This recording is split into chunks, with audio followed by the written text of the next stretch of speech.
Halo semuanya, kembali lagi di Vlog Ridwan Hanif, dan kali ini kita mau membahas ini Toyota Corolla Twin Cam Liftback yang punya perbedaan di bagian belakang.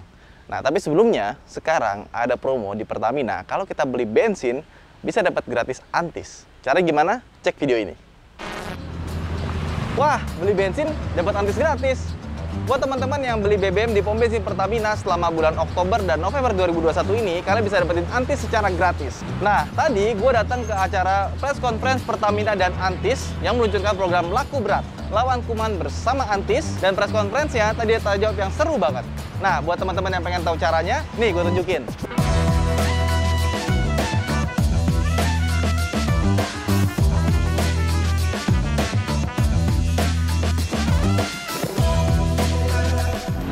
Jadi, setiap pembelian BBM minimal 250.000 untuk mobil dan 30.000 untuk motor bisa mendapatkan produk Antis secara gratis, dan produknya seperti ini. Mantep banget nih. Apalagi kalau kita transaksi itu kan pakai uang, kartu debit atau semacamnya, itu bisa jadi transmisi untuk kuman, bakteri dan virus ke tangan kita. Jadi nggak cuma pakai masker doang, jaga jarak, dan kita juga harus pakai Antis buat menjaga kebersihan tangan kita yang bisa membuat kuman mati dalam 4 detik saja.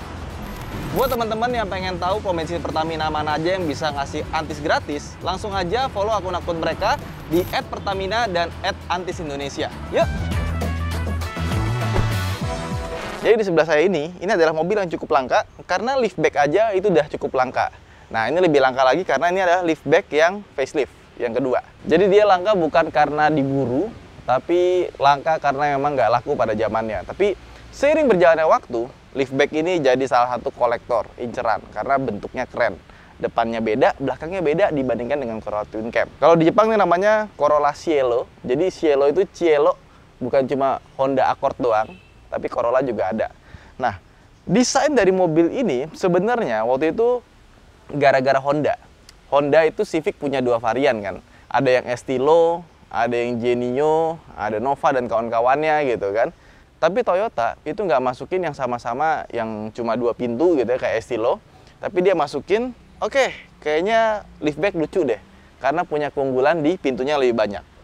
Jadi akhirnya diluncurkanlah Corolla Liftback, dan ini adalah seri pertama dan tidak dilanjutkan lagi oleh Toyota. Jadi setelah itu Great Corolla, All New Corolla, dalam satu bentuk bodi doang. Padahal zaman-zaman Twin Cam itu luar biasa ya. Mesinnya aja ada 1300, 1600, sama 1600 yang 4AG. Terus bodinya ada yang sedan, ada yang liftback. Sayangnya nggak dilanjutin lagi. Tapi sekarang ada ding, Corolla ada 2 sekarang. Corolla Altis sama Corolla Cross. Yang jadi, menurut saya liftback harusnya ya. Karena sebagai crossover atau SUV dia tidak terlalu tinggi sebenarnya kalau kita lihat langsung. Dan ini bagian depannya sudah banyak ubahan modifikasinya. Ini grill depan pakai grill sarang tawon ya, yang kayak honeycomb. Nah, ini juga aturan tuh grillnya yang lurus-lurus aja. Terus lampu depannya ini pakai lampu depan yang JDM, yang Cielo. Di Cielo itu ada kuningnya di bagian sini. Ini fog lampnya. Terus salah satu yang gue paling suka dari mobil ini adalah velgnya. Ini Enkei Tarmac. Harganya semakin hari semakin mahal saja, ya. Sama biasanya kalau kalian cari liftback, ini nih. Ini list ini agak susah nih. Kalau misalkan udah rusak, nyarinya agak susah dan agak mahal. Dan listnya ini dia pakai chrome atas sama bawah. Nah, kalau kita lihat lagi, dia juga punya talang air di bagian sini sela-selanya nih. Jadi dia nggak kelihatan, dibikin rapi sekali. Terus di bawahnya dia ada kepet yang cukup besar di sini. Terus di bagian hitam-hitamnya sini dia ada chrome kecil tapi pas gitu, nggak lebay kayak mobil-mobil zaman sekarang. Nah, terus di bagian sini ada tulisan Sprinter, dan ini dibikin ala-ala Jepang, JAF Road Service. Kalau di Jepang mungkin ada kenapa-napa kita bisa telepon nomor ini ya. Kalau di Indonesia nggak kayaknya. Twin Cam 16 valve ya kan. Katupnya ada 16, camshaftnya ada 2. Jadi di atas itu ada 2 camshaft, bawahnya di setiap silinder ada 16 valve. Jadi per silinder itu 4 valve. Nah, terus ini nih, wipernya dia taruhnya nggak di bawah, tapi dia naruhnya tegak di samping.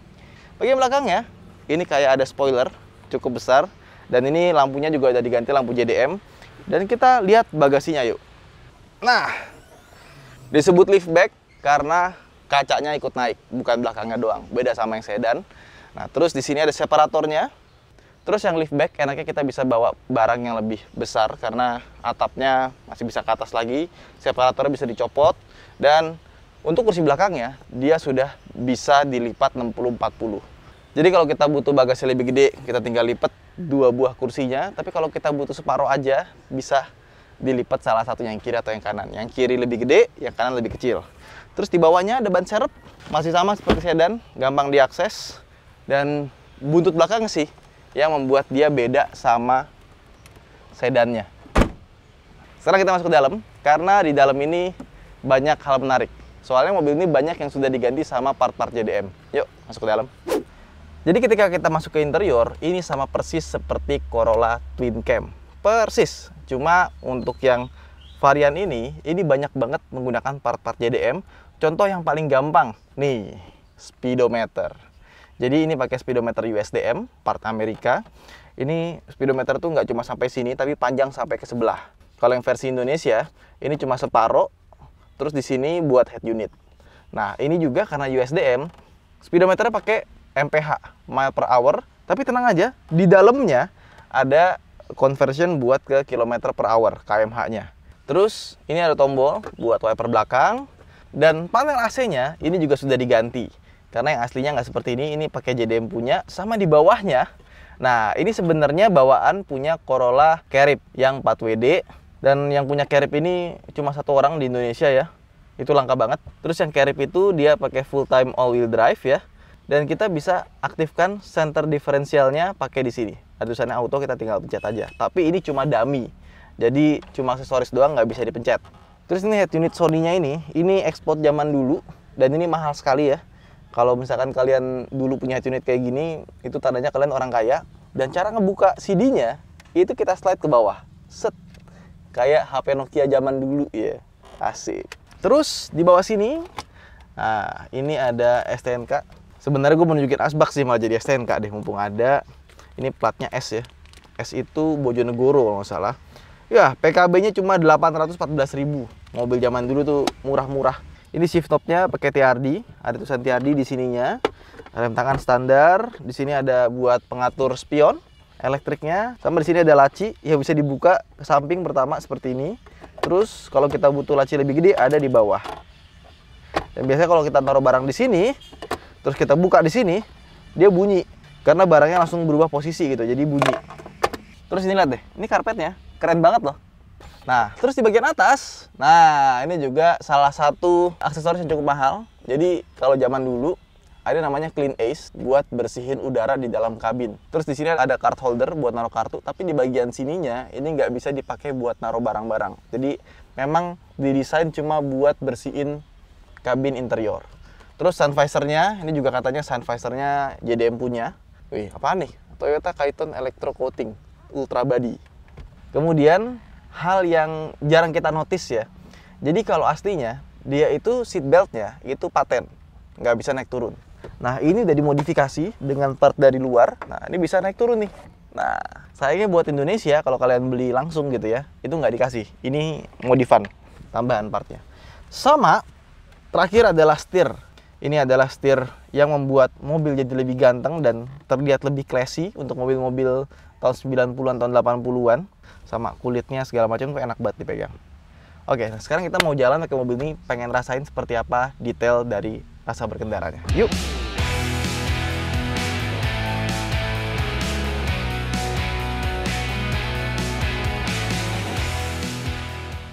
Nah, sebelum kita memulai, kita atur dulu setirnya. Tapi sayangnya setirnya cuma tilt steering only. Dan mobil zaman dulu ya, tilt steeringnya tuh ada pegasnya gitu. Jadi dia kalau kita pencet akan naik secara otomatis. Teleskopiknya nggak ada, tapi setelah dipakai setir Nardi jadi lebih dekat, setirnya jadi lebih enak gitu. Nah, terus kursi, dia bisa diatur ketinggiannya. Nah, sama yang gue suka dari transmisi manualnya Corolla zaman dulu ya, ini sampai ke all new Corolla. Manualnya itu goyang sekali, tapi nggak segoyang all new Corolla sih. Ini masih lebih sedikit presisi. Ya, nggak separah all new Corolla. Bentar. Ini kalau nyamuk jam 9-an gini, ini nyamuknya nyamuk DBD takutnya. Oke, sekarang kita ngomongin berkendaranya ya. Pertama, kita ngomongin soal mesin dulu. Mesinnya pakai seperti biasa 4 AFE. Tenaganya 90 horsepower dan torsinya 115 Nm. Dan mobil ini dia 1600 cc bukan 1500. Sama seperti Corolla yang lainnya kecuali Twin Cam atau 1300 cc. Kalau yang 1300 sih tenaganya agak kurang ya, karena dia mesin Starlet 1300 ditaruh di mobil yang sebesar ini. Tipikal tenaganya, torsinya itu didapetin di 2800 rpm, jadi torsi rendah. Nah, di atasnya itu agak sedikit ngos-ngosan, tapi putaran bawah menengahnya itu enak. Jadi lebih enak di torsi dibandingkan dengan horsepower-nya. Terus yang kedua, mobil ini karena mobil sejuta umat dan mesinnya masih dipakai sampai grade Corolla, sampai all new Corolla juga ya, yang 1500-nya. Spare partnya banyak, melimpah, kalian nggak perlu khawatir. Kalaupun ada kerusakan juga, biasanya kalau mobil tua kan kita bukan masalah duit doang ya, tapi masalah ketersediaan spare part. Insya Allah masih banyak, dan harganya pun juga cukup ekonomis dibandingkan dengan mobil di kelasnya. Nah, mobil ini speedometernya karena udah diganti, jadi kilometernya tidak bisa dijadikan patokan. Tapi yang gue suka dari mobil ini adalah kita bisa nge-convert, membiasakan diri ngelihat berapa sih mph ke kmh gitu. Lama-lama nanti hafal nih, kayak misalkan sekarang kita lagi jalan di 25 mph, ya kan? Itu speedometer yang di dalamnya itu jalan di sekitar 40 km per jam. Nah, kurang lebih kayak gitu. Terus bagaimana dengan handlingnya? Kurang lebih sama seperti Corolla Twin Cam. Nggak ada bedanya, persis rasa setirnya sama, terus juga kaki-kakinya juga sama. Jadi ini bener-bener cuma Corolla yang belakangnya diganti jadi liftback aja. Secara berkendara segala macem sama, dan namanya Corolla, dia mengutamakan kenyamanan dibandingkan dengan sportivitas. Ya udah jelas ya, dari transmisinya aja udah berasa nih oblaknya nih. Tapi sebenarnya mobil ini masih bisa dinikmati keasikan berkendaranya.